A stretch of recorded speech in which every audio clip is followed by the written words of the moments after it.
दो तीन बात समझिए। लगातार अभी भी मेडिकल वाला भी अभी तक क्लियरिटी नहीं हुई। हाजीपुर में ही जला हुआ एडमिट कार्ड मिल रहा है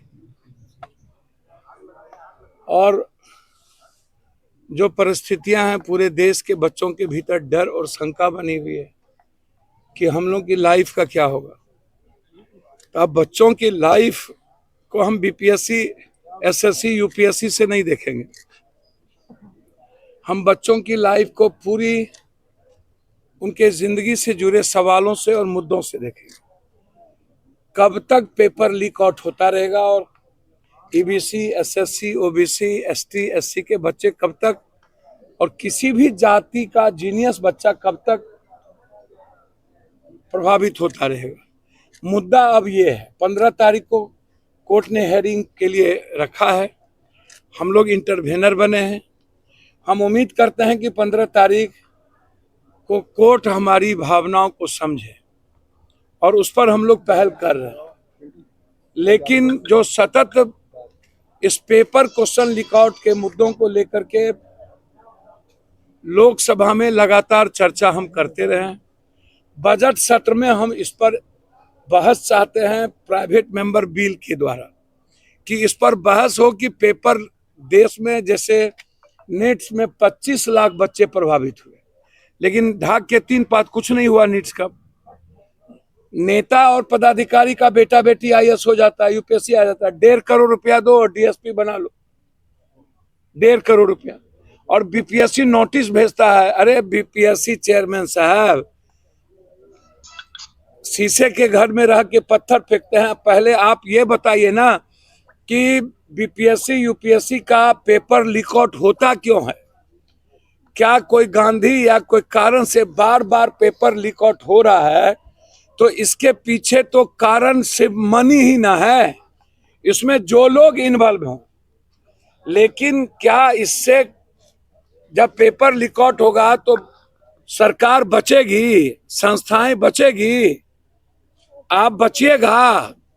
आपके पास जवाब क्या है? इसीलिए एक मजबूत कड़ी में कल ईएमआई के भी सपोर्ट हमें दिया है। हम चंद्रशेखर रावत जी से भी आग्रह किए हैं कि आप भी, और माले से भी, कांग्रेस से भी, कि आप सबका सहयोग बंद में मिले।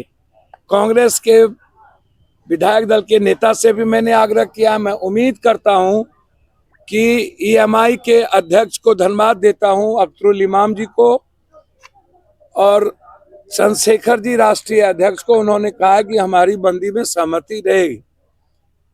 तो कल हम लोग एक कड़ी मजबूती से आगे बढ़ेंगे और उसके बाद हम लोग इस मुद्दों को लेकर के हर जिले में हमारे लोगों की सभाएं शुरू होगी। और 31 तारीख से जो बजट सत्र शुरू हो रहा है उसमें हम एक कठोर कानून को बनाने के लिए इस आवाज को बुलंद करेंगे। लेकिन मुझे समझ में नहीं आती है कि कुछ बड़े दल बिहार में इतनी बड़ी गंभीरता को समझते क्यों नहीं। हमको लगता है कि लगभग दल बीजेपी के साथ सांठगांठ हो चुकी है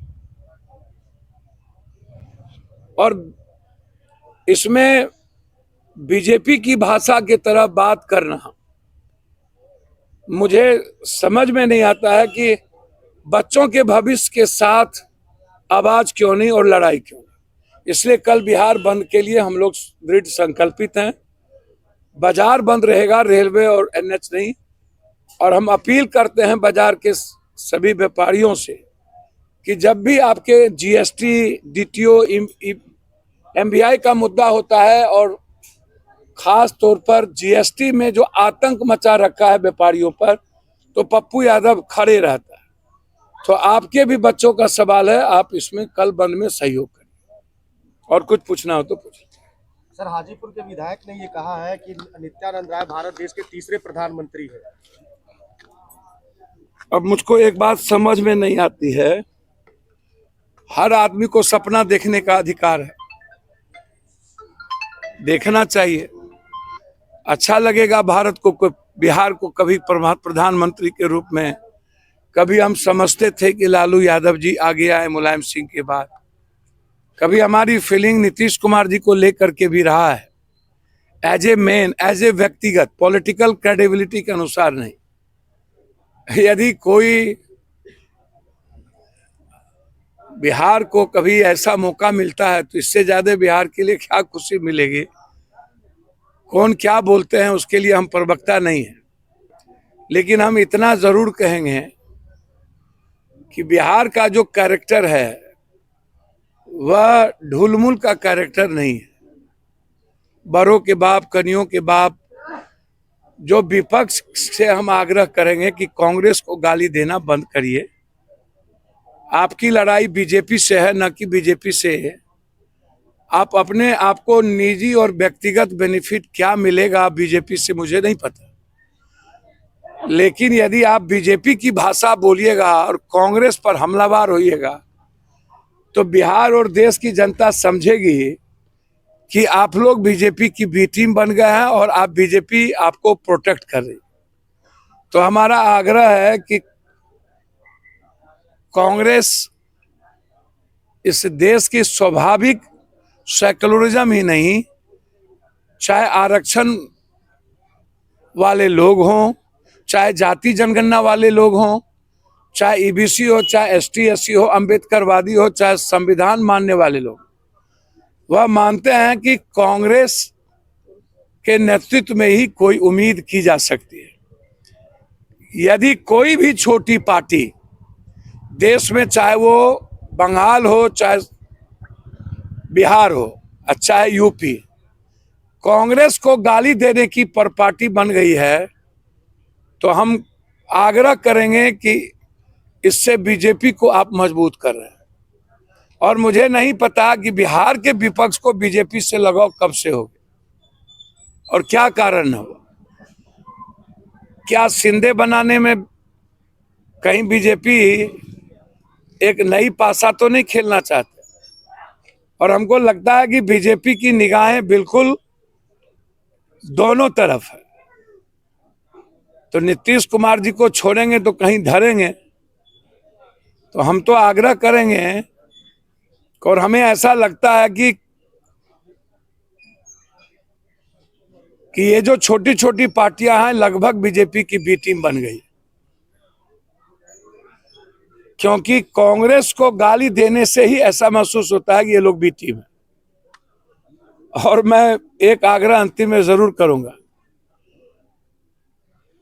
कि जो लोग यह कहते हैं कि इंडिया गठबंधन लोकसभा तक के लिए था, कांग्रेस हमेशा, जब आम आदमी पार्टी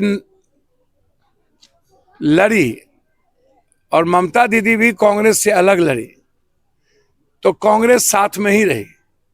हरियाणा में कांग्रेस साथ ही रही, कभी आलोचना नहीं किया। और अरविंद केजरीवाल जी जिस तरीके से बिहारी को गाली भी देते हैं और अपमानित भी करते हैं पूर्वांचल को, और उन्होंने अपने कोई वादे किए नहीं, तो राष्ट्रीय पार्टी को लड़ने का अधिकार है। तो इसीलिए अरविंद जी आपसे आग्रह होगा कि कांग्रेस से नहीं लड़िए, बीजेपी से लड़िए। और तीसरी बात, जो लोग कहते हैं इंडिया गठबंधन, तो इंडिया गठबंधन में स्टालिन भी है, इंडिया गठबंधन में माले भी है, वामपंथ भी है। विपक्ष की सर्टिफिकेट की बिहार की जरूरत नहीं है कि इंडिया गठबंधन कब की थी। वो बीजेपी की भाषा बोल सकते हैं, लेकिन इंडिया गठबंधन, इंडिया नाम राहुल गांधी जी का सजेस्ट था और उसमें बड़े लोग थे, नीतीश जी भी थे, सभी लोग थे।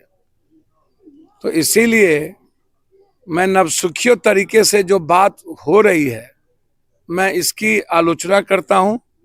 और इंडिया गठबंधन को कोई भी कमजोर करेगा तो बिहार के पिछड़े, कमजोर, अल्पसंख्यक लोगों के साथ धोखा करेगा और पीठ में खंजर भोंकेगा। बिहार में किसी खेल की संभावना है क्या? सर, राजनीति में हमेशा संभावना ही है, और जिस तरह की भाषा का प्रयोग हो रहा है, मुझे तो लगता है कि एक आध महीने में, 1.5 महीने में कोई खेल ना हो जाए। अरविंद केजरीवाल जी कहते हैं कि यूपी बिहार का फर्जी वोटर। भैया, हमको तो समझ में नहीं आया, यूपी बिहार से वो जीते और लंबी लंबी बात करते हैं, उनको आंख में पानी नहीं है, शर्म नहीं है।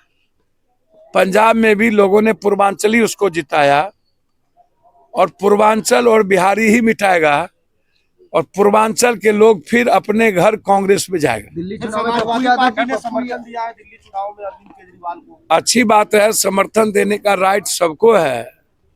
मैं सिर्फ इतना जानता हूं कि पहले पूर्वांचली को लात बीजेपी ने मारा, हर जगह गाली और अपमानित पूर्वांचली को बीजेपी ने किया, अब अरविंद कर रहे हैं।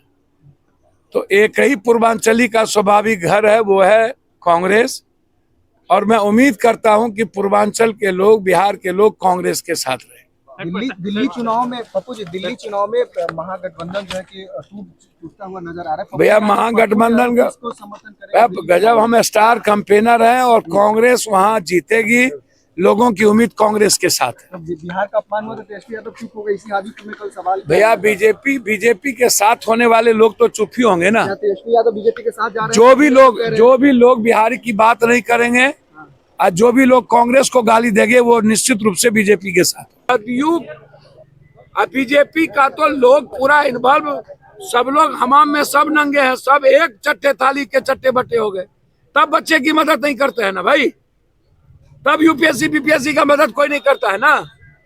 सबको पैसा जाता है ऊपर से नीचे तक। 700 करोड़ रुपया जिस तरीके से टीएमसी घोषणा में जला हुआ नोट और उमर सिंह, भैया इस पर कोई इंक्वायरी होगी, जांच होगा, हम लोग कोर्ट में जाएंगे, हम लोग कोर्ट को मिलेंगे। 15 तारीख को ये मुद्दा है जिले के रहने वाले भैया। मामला वैशाली का है, विधायक जी के नाती का है और वो इन्वॉल्व है, शुरू से सबको पता है। और सत्ता में होने के चलते कोई कार्रवाई नहीं होती है, तो कार्रवाई करिए, नहीं तो 15 तारीख को ये मुद्दा भी उठाएंगे हम लोग।